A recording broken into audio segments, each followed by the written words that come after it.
మీ బంగారం తాకట్టులో ఉందా? విడిపించుకోలేక ఇబ్బందులు పడుతున్నారా? అయితే మీ బంగారాన్ని వెంటనే విడిపించి కొంటాం. గణేష్ గోల్డ్.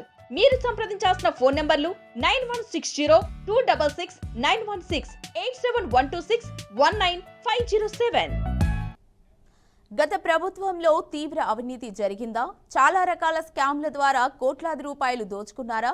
లేదంటే కక్షపూరితంగానే కేసులు పెడుతున్నారా? స్కామ్ జరగకుండా అరెస్టు చేయడం అంత ఈజీనా? ఈ ప్రశ్నలే ప్రస్తుతం అందరిలోనూ ఆసక్తి రేపుతున్నాయి. దీనిపై మరింత విశ్లేషణ మా మేనేజింగ్ డైరెక్టర్ రాజేంద్ర ప్రసాద్ గారు అందిస్తారు. రాజేంద్ర ప్రసాద్ గారు, ఓవర్ టు యు. ఏ చరిత్ర చూసినా ఏమున్నది గర్వకారణమని గొప్ప సూక్తి మనం మాట్లాడుకుంటాం. అలాగే ఆంధ్రప్రదేశ్ రాజకీయాల్లో ఏ జిల్లాలో చూసినా సరే ఇవాళ కనిపిస్తున్నవన్నీ స్కాములు మాత్రమే. అభివృద్ధి కోసం ఇవాళ ఉన్నటువంటి కూటమి ప్రభుత్వం మేము ప్రయత్నం చేస్తున్నామన్నటువంటి దశలో అభివృద్ధి కంటే కూడా కనపడుతున్నటువంటి విస్మయం చెందేటటువంటి స్కాముల మీద తల తిరిగిపోతుంటుంది. ఇవాళ ప్రభుత్వానికి సమయం దొరుకుతుందా లేదా, జైళ్లు సరిపోతాయా లేదా, అలాగే పెడుతున్నటువంటి కేసుల్లో పూర్తి ఆధారాలు సేకరిస్తున్నారా లేదా, కేవలం కసి కక్ష వివక్షతతో మాత్రమే ఇవాళ కేసులు పెడుతున్నారా? ఇలాంటి వాదనలు, ఇలాంటి కన్ఫ్యూజన్స్ పెరగకముందే ఇవాళ కూటమి ప్రభుత్వం బాధ్యతగా తీసుకోవాల్సిన ఒకే ఒక నిర్ణయం, పెడుతున్నటువంటి కేసుల్లో ఆధారమైనటువంటి అనేకమైనటువంటి విషయాలు ప్రజల మధ్య, కోర్టు మధ్య పెట్టి శిక్షలు పడేటటువంటిది. రెండోది, బెయిలు రానటువంటి పరిస్థితుల్లో ఆధారాలతో జైలుకు పంపించడమే కాదు, సుదీర్ఘకాలం జైల్లోనే ఉంచి విచారణ చేయదగినటువంటి సెక్షన్స్ ఉంటే బాగుండు అన్నటువంటి పరిస్థితి ఇవాళ రాజకీయ నాయకులందరూ భావిస్తున్నారు, ముఖ్యంగా పాలకపక్షానికి సంబంధించి. బికాజ్ ఇవాళ ఏ జిల్లా తీసుకున్నా సరే ఏదో ఒక కుంభకోణం. ఫర్ ఎగ్జాంపుల్ కడపకి తీసుకుంటే అక్కడ కడపలో SEZకి సంబంధించినటువంటి భూములు కొట్టేశారు. 2 IAS ఆఫీసర్లు అందులో ఇన్వాల్వ్ అయ్యారు. అలాగే గత ప్రభుత్వంలో ఉన్నటువంటి నాయకులకి, ప్రధాన నాయకులు కూడా దారాదత్తంగా భూములు ఇచ్చేశారు అన్నటువంటి వాస్తవాలు ఇవాళ బయటపడుతున్నాయని వార్తలు తెలియజేస్తున్నాయి, వార్తా పత్రికల కథనాన్ని ఇస్తున్నాయి. మరి ఈ నేపథ్యంలో మరొక జిల్లా తీసుకుంటే నెల్లూరు జిల్లా క్వాడ్ మొత్తం దోచేశారు అని మాజీ మంత్రుల మీద, ఒక మంత్రి ఆల్రెడీ 100 రోజులకు పైగా జైల్లో ఉన్నాడు, మరొక మంత్రి విచారణకు సిద్ధపడుతున్నాడు. ఆయన కూడా స్టేట్మెంట్ ఇచ్చాడు, నేనే ఈడీ దర్యాప్తుకి పిలుస్తాను అని. ఫైన్, ఇలాంటి ధైర్యంతో ముందుకొస్తే ఎవరైనా సరే మనం ప్రోత్సహించాల్సిందే.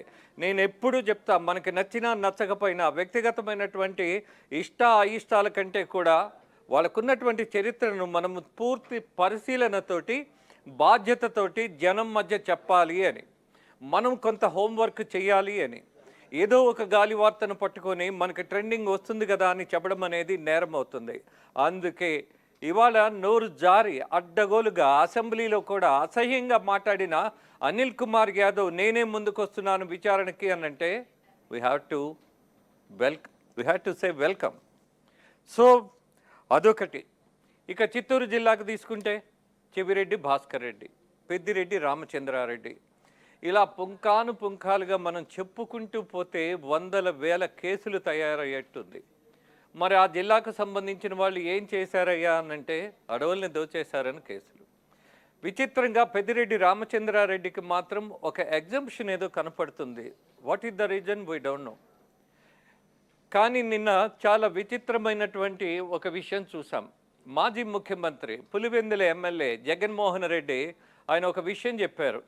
ఎప్పుడో చిన్నప్పుడు చదువుకునేప్పుడు పెద్దిరెడ్డి రామచంద్రారెడ్డి చంద్రబాబు నాయుడిని కొంచెం దూషించటం, అలాగే చేయి చేసుకోవడం, ఐ డోంట్ నో. దీని కారణంగా దశాబ్దాల కాలం తర్వాత, 45-50 సంవత్సరాల తర్వాత ఇవాళ చంద్రబాబు నాయుడు కసి తీర్చుకుంటున్నాడు. అందుకే అన్న జోక్ ఆఫ్ డికేడ్ అని. కానీ విచిత్రం కదా, ఒక మాజీ ముఖ్యమంత్రి, ఒక స్థాయి కలిగినటువంటి నాయకులు, మరి ఆయన పక్కనున్న వాళ్ళు ఇలాంటి జోకుల్ని ఆయనతో ఎందుకు చెప్పిస్తారు? చెప్తే అద్భుతమైనటువంటి ఒక విషయం బ్లాస్ట్ అయిపోవాలి. ఇవాళ ఉన్నటువంటి పాలకపక్షం చేస్తున్నటువంటి అవినీతి ఏదైనా ఉంటే దాని గురించి మాట్లాడించాలి విత్ ఆల్ ఎలిబీస్. అట్లీస్ట్ దగ్గరగా ఆధారపూరితమైనటువంటి ఒక స్కామ్ను బయటపెట్టే ప్రయత్నం ఇవాళ ప్రతిపక్ష నాయకులుగా చెప్పుకుంటున్నటువంటి వైసీపీ వాళ్ళు ఒక్కళ్ళు ఆ ప్రయత్నం చేయరు. మరి చేయలేక వదిలేస్తున్నారా?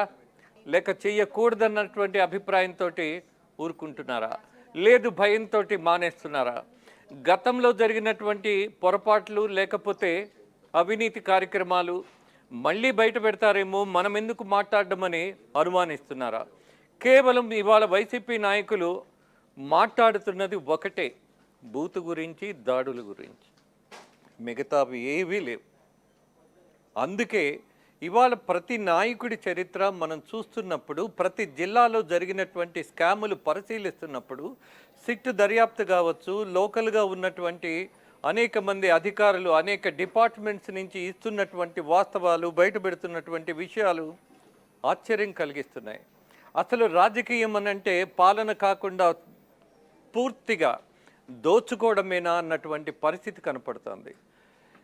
ఇక ఉత్తరాంధ్ర, ఇప్పుడు చిత్తూరు జిల్లా గురించి చెప్పుకున్నాం. చెవిరెడ్డి భాస్కర్ రెడ్డి, పెద్దిరెడ్డి రామచంద్రారెడ్డి అండ్ అక్కడున్నటువంటి ఎక్సైజ్ శాఖ మంత్రి ఆయన చెప్తున్నాడు, నాకేం తెలియదు, అసలు ఏ నిర్ణయం తీసుకున్నారో తెలియదు, లిక్కర్ పాలసీ అంటే నాకు అసలు అర్థం కాలేదు, నాకు అసలు చెప్పలేదు, నాకు ఏం మాత్రం అప్డేట్ లేదు అంటున్నాడు. ఎంత విచిత్రం! ఇవాళ లిక్కర్ స్కామ్ జరిగింది అని పాలకపక్షం చెప్తుంటే ప్రతిపక్షం ఏమంది, లిక్కర్ పాలసీ అది నాట్ ఏ స్కామ్ అన్నారు. మేము అద్భుతమైనటువంటి ఒక ప్రతి బాటిల్ మీద మీకు స్కాన్ చేసి అమ్మేటటువంటి పరిస్థితి ఉన్నది అని పేర్ని నాని, బందరు నాని చెప్తున్నారు. అందుకే ఏదైనా ఉంటే మనం మాట్లాడుతున్నప్పుడు కౌంటర్ ఇవ్వడానికి ఎవరైనా ముందుకొచ్చి, ఇదిగో ఇది ఆధారం, ఇది అబద్ధం, నిజమైనటువంటి విషయాన్ని చెప్పడానికి పెద్ద తడబడక్కర్లా. దాంతోపాటు ఒక విషయాన్ని స్పష్టంగా చెప్పడం కోసం బూతులను, అలాగే దాడులను, అలాగే ఒక హ్యూమిలియేషన్ను మనం రాజకీయం వదిలేసి, బాధ్యత వదిలేసి బాలకృష్ణ డైలాగులు చెప్పుకుంటే అది రాజకీయం అవ్వదు. అది జనానికి అస్సలు సంబంధం లేదు. మొత్తం ఇవాళ ఆంధ్రప్రదేశ్లో బయటకు వస్తున్నటువంటి విషయాలు వివాదాస్పదమైనప్పుడు కొంచెం ఆలోచనతో, కొంచెం బుర్రతో, మేధస్సుతో వాటిని కౌంటర్ చేయాల్సిన అవసరం ఉందని వైసీపీ నాయకులు భావిస్తే ఈ రాష్ట్రం కొంచెం ప్రశాంతంగా ఉంటుంది.